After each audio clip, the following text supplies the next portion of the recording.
Hello friends, তোমরা সবাই কেমন আছো? আশা করি ভালো আছো। আর আমিও ভালো আছি। এখন সকাল 6:30 বাজে। আর আমি ব্লগটা এখান থেকে স্টার্ট করছি।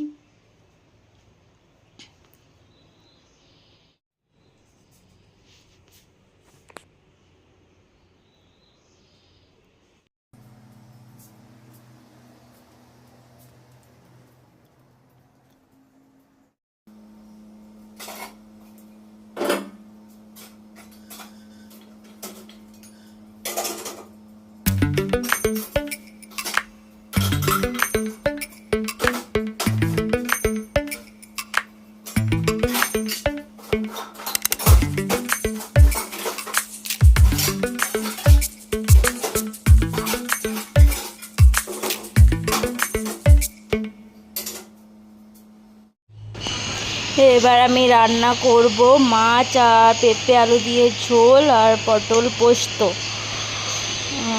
এখন বিকেলবেলা প্রচণ্ড জোরে বৃষ্টি হচ্ছে আর খুব ভালোই লাগছে। অনেকদিন পর এরকম বৃষ্টি, মনে হচ্ছে এটা বর্ষাকাল। আজকের ব্লগটা এখানেই শেষ করছি। দেখা হবে নতুন